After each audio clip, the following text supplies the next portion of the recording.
Gimana kabarnya? Semoga sehat semua ya. Balik lagi bahasanya tentang Fancad guys. Karena Fancad ini sempat bikin heboh. Ya, kemarin di grup Telegram Fancad yang itu pada heboh. Ada yang ngomel-ngomel, ada yang menghujat, ada yang kecewa. Kenapa? Karena harga Fancad terjun guys. Harga Fancad terjun dan ya biasalah tidak sesuai yang diharapkan kan. Yang tadinya pada menghayal harga Fancad ke Rp1, ternyata malah terjun bebas. Nah, oke, jadi gue mau ngasih pendapat gue ya. Ini pendapat gue pribadi. Kalau yang lain punya pendapat ya silakan aja, nggak apa-apa. Tapi ini pendapat gue pribadi. Oke. Nah, kalau menurut gue, suatu token atau suatu saham, suatu pair itu pasangan mata uang itu biasa di forex guys. Nah, kalau ini misalkan suatu token itu dia mengalami penurunan, terjun, ya kan? Jadi kalau habis naik tinggi kayak gini, kemudian dia terjun, kalau menurut gue itu hal biasa, dan itu terjadi di semua token, di semua saham, dan di semua pasangan mata uang di forex. Emang begitu. Begitu dia naik, dia pasti akan ada namanya koreksi. Nah, yang jadi masalah adalah koreksi atau turunnya itu sampai kapan, itu kita nggak tahu. Dan sampai seberapa dalam, itu kita nggak tahu. Dan apakah setelah koreksi itu dia akan naik lagi, itu juga kita nggak tahu. Karena kita nggak ada yang tahu masa depan guys. Kalau kita tahu masa depan ya pasti kita semua akan kaya kan guys, bener gak? Jadi menurut gua ini masih sesuatu yang biasa. Nah, tapi kemarin di grup Telegram itu pada bilang, wih Fancad ini scam kan, nggak jelas gitu ya. Kalau menurut gua terlalu terburu-buru untuk bilang Fancad itu scam atau programnya nggak jelas, ya kan? Kenapa begitu?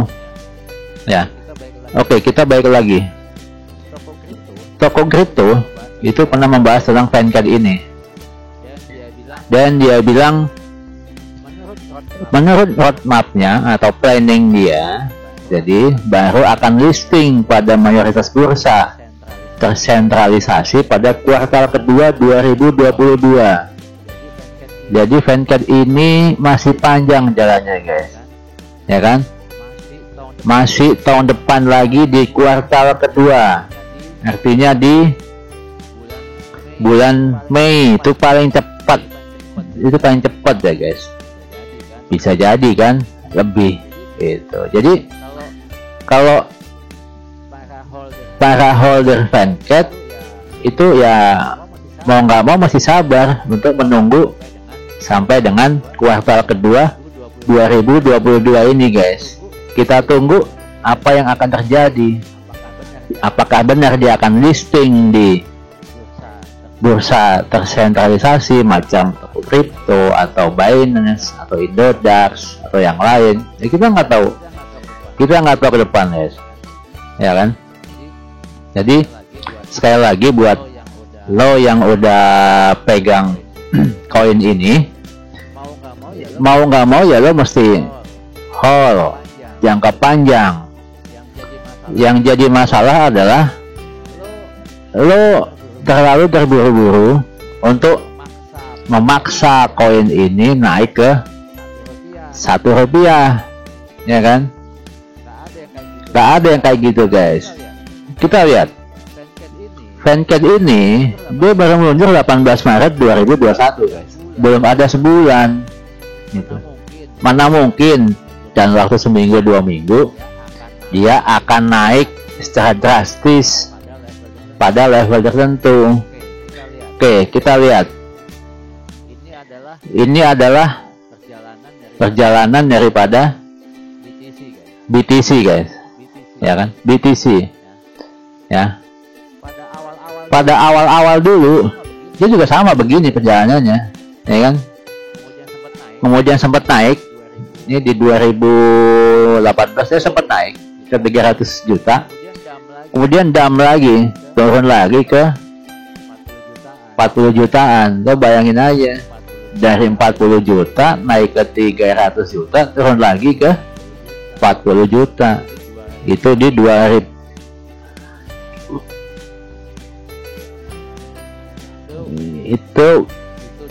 Itu di tahun 2018. Nah, tapi seiring berjalannya waktu, ya kan, lo tahu sekarang dia punya nilai berapa? Dia nilainya udah 950 juta guys. Dan kalau dihitung waktunya, itu dari tahun 2015 sampai 2021. Itu berapa tahun? Itu 6 tahun guys. Ya, ingat ya, 6 tahun dia mencapai posisi yang sekarang ini. Nah, kalau Doge mulai dinodak itu bulan tanggal 26 bulan 7 bulan Juli tahun 2018. Yes. Waktu itu dia dibuka di harga 50.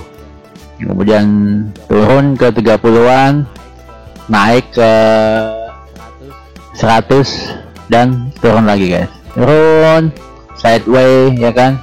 Terus kemudian Doge mencapai harga yang sekarang, ya, kalau lihat harga sekarang itu di kisaran 2000, atau boleh dibilang pencapaian tertinggi sepanjang sejarah dia itu dari 2018 sampai dengan 2021.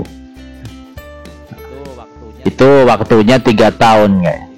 Ya, ingat ya, 3 tahun. Tadi kalau BTC itu 6 tahun baru dia mencapai harga 950 juta. Dan Doge itu 3 tahun dia baru mencapai harga 2000-an. Ya. Jadi semua butuh proses, semua butuh perjalanan waktu, naik turun, ya kan? Naik turun hal biasa ya kan? Kayak gini nih, set naik tinggi banget, kemudian turun. Apakah ini scam? Enggak, Doge sekarang masih jalan guys, ya kan? Jadi kalau dibandingin dengan Fancat tadi, nah lo bisa nilai dah. Sekarang Fancat yang belum ada sebulan, ya kan? Dan dia melakukan suatu koreksi harga, kemudian dibilang scam. Kedua itu nggak adil, ya kan? Nggak adil banget. Kenapa? Belum sebulan tuh udah nilai scam. Nah, kita nggak tahu apakah ini benar scam atau enggak, kita nggak tahu. Sampai nanti suatu saat itu akan terbukti apakah scam atau tidak. Nah, ini harga Fancat ya, dia sideways ya, sideways di angka sekian. Nah, jadi apa yang harus kita lakukan? Buat lo yang udah pegang Fancat, ada dua pilihan. Lo mau bertahan dengan apa yang udah lo pegang, ya, atau lo mau jual. Kejual, kalau lo beli di pucuk, berarti lo jual rugi.